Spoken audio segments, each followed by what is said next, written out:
안녕하세요. 신구약중 간사 27번째 시간이 되었습니다. 바리새파, 복음서에서 예수님과 가장 많이 부딪히던 사람들입니다.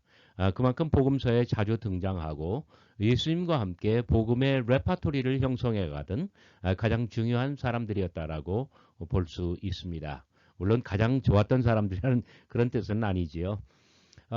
어쨌든 그러한 이야기를 읽어보면 예수님은 주로 종교적인 문제로 바리새인들과 얽히고 갈등을 겪습니다. 이를테면 어찌하여 예수님께서는 부정한 사람들과 식탁 교제를 나누시는가? 어찌하여 손을 씻지 않고 식사를 하시는가? 어찌하여 안식일에 사람을 고치시는가? 등등의 문제입니다. 그런데 바리새파에 대하여 가장 많은 정보를 남긴 요세푸스의 저작을 읽어보면 바리새파는 완전 다른 종류의 사람들이었습니다. 한마디로 말하여 이들은 뼛속까지 정치적인 사람들인데 특히 알렉산더 얀네우스 시절의 바리새파 사람들은 놀라울 정도로 극단의 정치인들이었습니다. 바리새파의 성격을 묘사할 때 복음서와 요세푸스의 차이는 왜 발생할까요? 결론부터 말씀드리자면 바리새파는 초기, 중기, 후기 이렇게 기간에 따라서 다르기 때문이에요. 다시 말하면 초기에서 중기로 넘어가는 그때의 변신에 한번 성공했고 중기에서 후기로 넘어갈 때 또 한 번 변신에 성공했기 때문입니다. 예수님께서 바리새파를 만나 갈등을 겪으신 것은 중기 때인데 초기에는 바리새파가 완전히 정치적이었다는 거예요. 매우 왕성한 정치 정당이었던 셈이죠. 정치. 초기 바리새파 이야기 요세푸스가 남긴 1차 자료를 직접 읽어보면서 하스몬 왕조 때 바리새파 사람들이 어땠는가 저와 함께 살펴보도록 하겠습니다.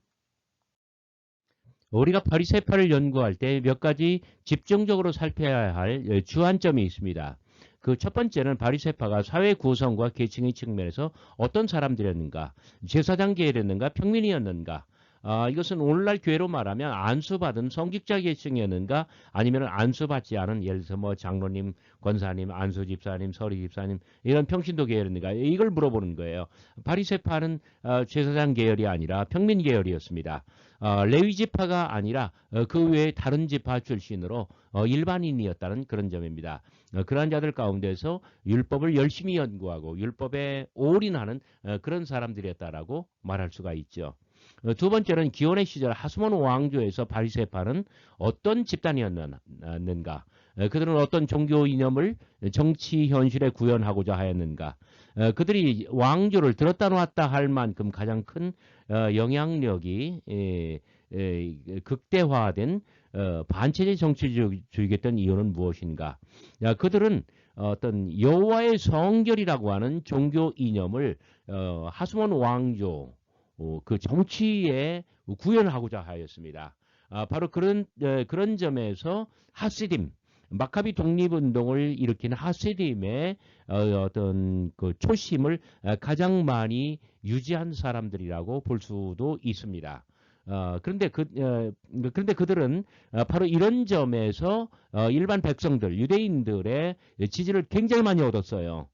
가장 많이 얻었기 때문에 그 힘으로 하스몬 왕조를 들었다 놨다 할 만큼 영향력이 컸던 거예요. 그리고 그들은 알렉산드라 살로메 때만 제외하고는 늘 반체제 정치 조직으로 그렇게 존재했습니다. 자, 세 번째, 신약성서에서 묘사된 바 바리새파가 하스몬 왕조 시절의 바리새파와 다른 이유는 무엇인가? 그들은 왜 어떻게 변신을 시도했는가? 변신은 성공적이었는가? 맞습니다. 변신은 성공적이었습니다. 어떻게 변신했나요?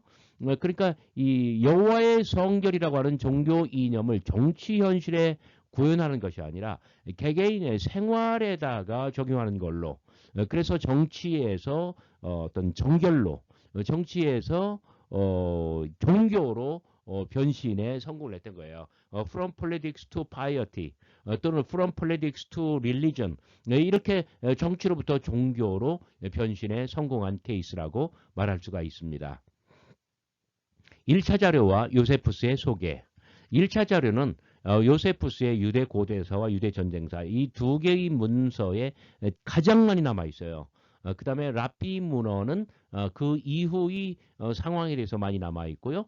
신약의 복음서는 중기 바리새파를 많이 연구하는 데 도움이 됩니다. 요세푸스의 첫 번째 소개는 이렇습니다. 바리새파는 어떤 일을 운명 때문이라고 한다. 하지만 다 그렇지는 않다. 다른 일들은 일어나든 안 일어나든 우리들 자신 때문이다. 자, 바리새파에 대한 이런 언급은 요세푸스입니다. 이름과 유래. 히브리어 페쉬림 또는 아람어 페르시아어에서 유래됐다. 분리된 사람들, 구별된 사람들이라는 뜻이다. 그들이 하나님의 거룩한 공동체로서 모든 부정한 것과의 접촉을 피하기 위해 주변 세계를 멀리했기 때문이다. 기원전 2세기 후에 하스몬 왕조 때 형성되었습니다. 그러니까 이런 점에서는 사두개파와 동일하죠. 자, 그러자 일부 하스딤 사람들이 모여와서 그들과 합세했다. 그들은 용감한 사람들이었다. 모두 경건하게 율법을 지키는 사람들이었다. 마카비상 2장 42절에 이 구절이 나오는데, 자, 마카비 독립운동에 참여한 하스딤의 용감한 사람들 중 특히 여기 모두 경건하게 율법을 지키는 사람들이었다. 이런 사람들로 소개가 돼요. 요게 바로 바리새파 사람들과 딱 맞는 구절이라고 볼 수 있죠. 초기에는 마카비 독립운동을 강력하게 지지했지만 이제 마카비 독립운동이 성공해서 하스몬 왕조로 가잖아요. 그런데 하스몬 왕조는 여호와의 성길이라고 하는 정치 이념을 종교 이념을 정치에 다 담기가 부족해요. 그런 면에서 하스몬 왕조와 길을 달리한 거예요. 이 점에서는 에스네파와 마찬가지였습니다. 헤롯 대왕 당시 바리새인들은 6천 명가량이었다고 합니다. 수는 적었지만은 영향력은 대단히 컸어요. 지난 시간에 우리가 살펴보았죠. 자, 힐카누스 때의 바리새파는 어땠을까요? 권력의 삼각관계, 제가 이 힐카누스와 권력의 삼각관계에서 길게 소개했기 때문에 오늘은 그 중에 짧은 본문만 소개합니다. 엘르아살이라는 하는 자가 있었다. 그가 말하였다. 진실을 말해달라 하시니 말씀드립니다. 만일 의로우시기를 원한다면 대제사장직을 버리고 백성들을 다스리는 것만으로 만족하시오. 힐카누스가 대제사장직을 버려야만 하는 이유를 묻자 그가 대답했다. 그것은 바로 당신의 모친이 안티우코스 에피파네스의 지세 때에 포로로 잡혀갔다는 것을 장로들로부터 들었기 때문이요. 제가 먼저 읽어드린 구절이기도 합니다. 힐카누스와 권력의 삼각관계 이 부분을 보시면 이 전후 사정의 맥락을 더 자세히 알 수가 있습니다. 요세푸스를 따르면 힐카누스는 바리새파의 제자를 자처했습니다.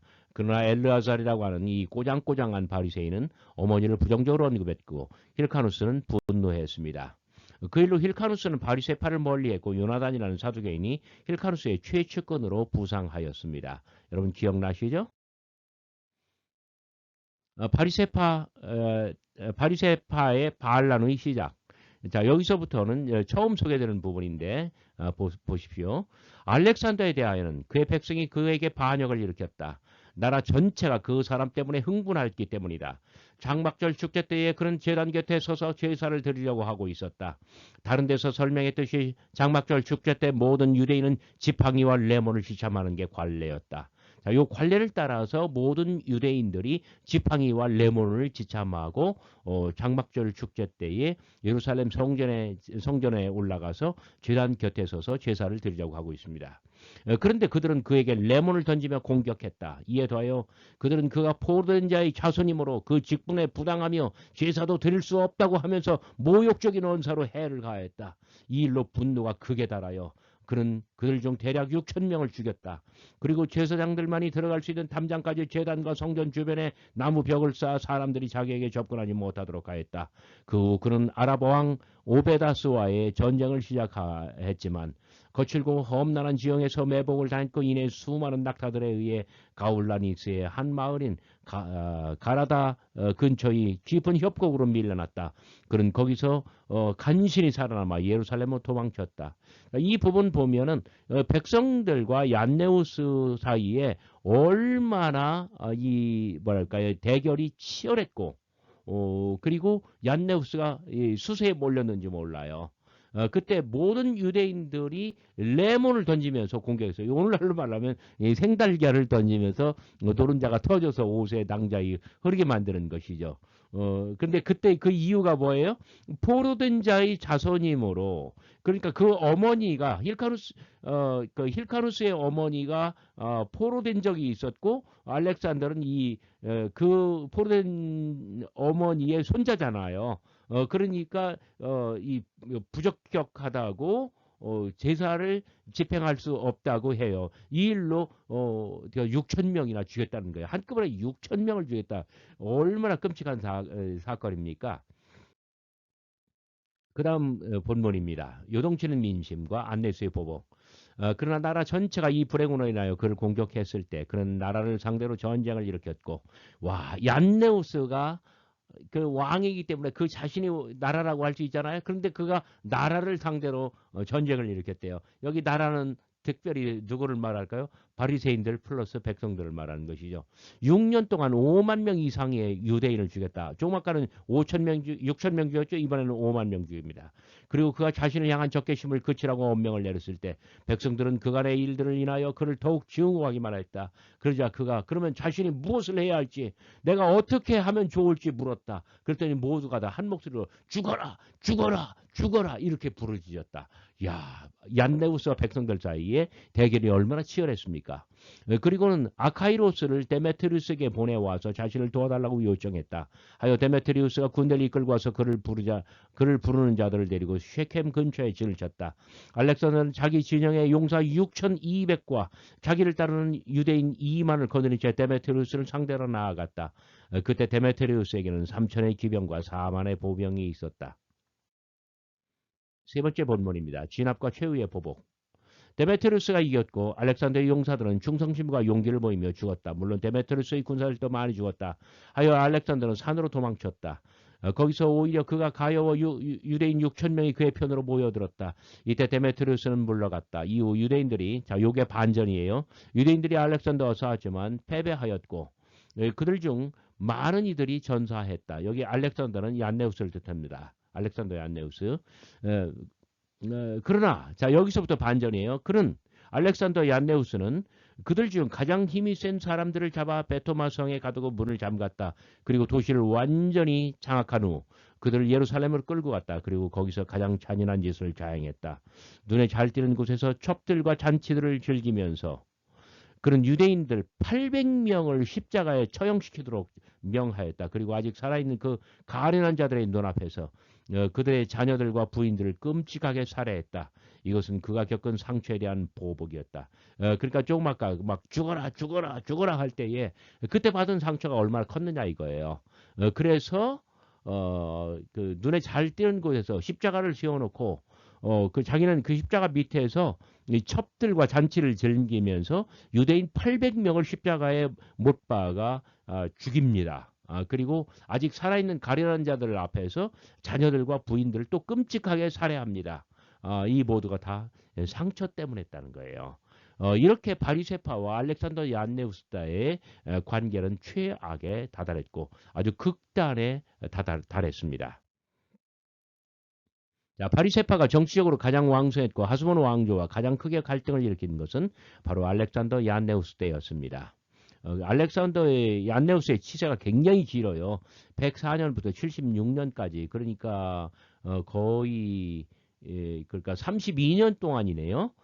BC 90년, 기원전 90년 장막절, 바리새인들은 반란을 일으켰고 오렌지를 던지면서 전부 다 반란을 일으켰잖아요. 반란은 6년이나 지속되었다.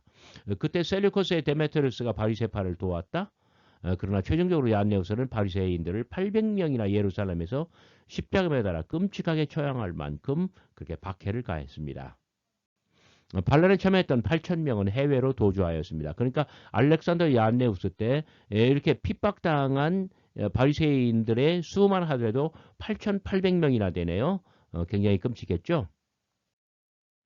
살로메 알렉산드라 때 바리새파. 자, 요때는 또 완전히 달라져요. 살로메 알렉산드라,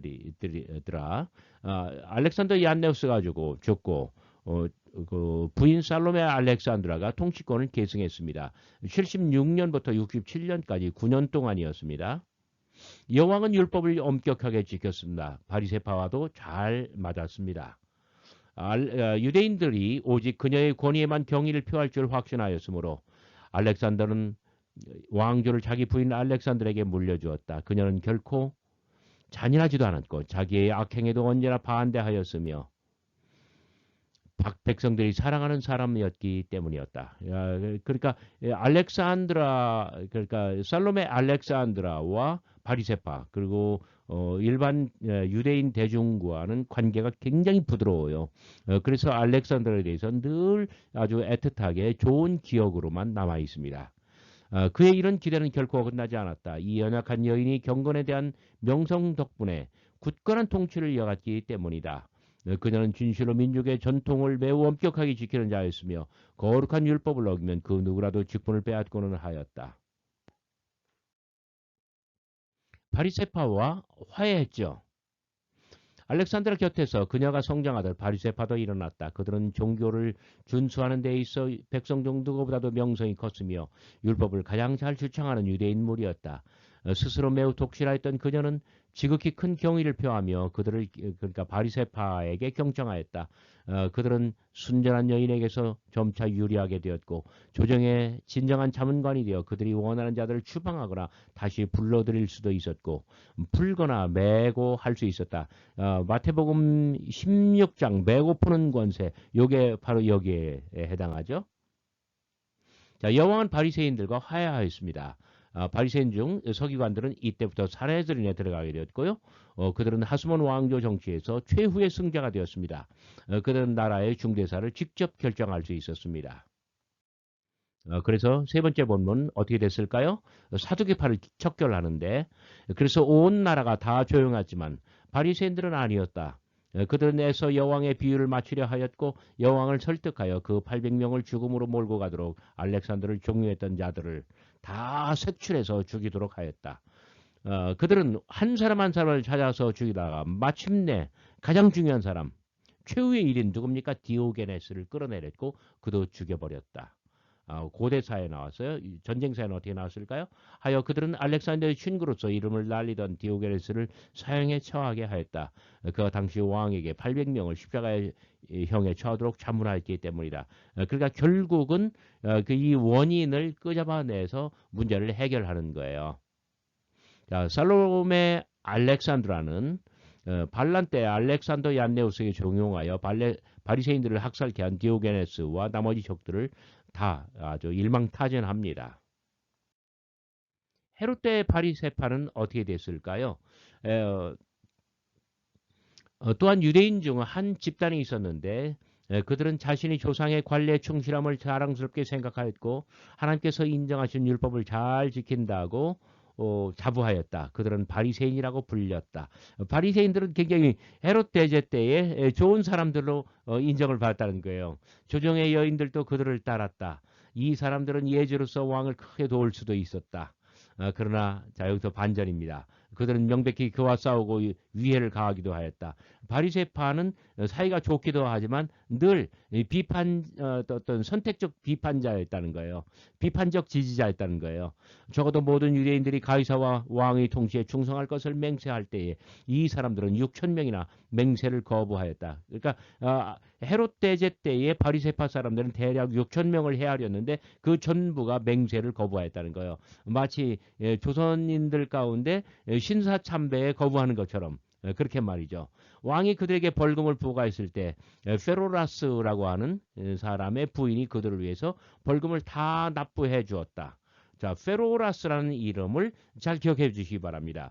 그의 부인이 그들을 위해서 벌금을 다 납부해 줬다. 그러니까 바리새파를 지지하는 강력한 유력한 사람이 존재했던 것이죠. 헤롯 대제는 기원전 38년부터 4년까지 다스린 사람인데 초기에는 바리새파와 적절한 관계를 유지했다. 그러나 나중에는 불화했다. 그러니까 요 반전이 일어나는 요 포인트부터 이제 불화하기 시작하는 거예요. 두 번째 본문입니다. 그러자 그들은 그녀의 후위의 답례로 예언의 말씀을 전했다. 그러니까 페루라스 부인의 후위에 대한 답례로서 예언의 말씀을 전했어요. 바리새파 사람들이. 그들은 하나님께서 그들에게 나타나셨으므로 자신이 장래일을 안다고 믿고 있었다. 바리새인들의 예언은 무엇이었습니까? 하나님께서 헤롯의 보호자를 그와 자손들로부터 빼앗을 것이며 왕권을 그녀와 페루라스에게 그리고 그들의 모든 자손들에게 넘겨주시기로 작정하셨다는 것이었다. 이 일이 아직 살로메에게는 알려지지 않았지만 왕에게는 보고되었다. 그것은 바리새인들이 조정의 여러 사람들을 어지럽게 한다는 것과 같은 소식이었다. 그러자 왕은 제일 혐의가 큰 바리새인들을 여럿을 넷이 바고아스 및 모든 사람들 중 가장 외모가 뛰어났고 왕에게 사랑받던 카루스라는 자와 함께 처형했다.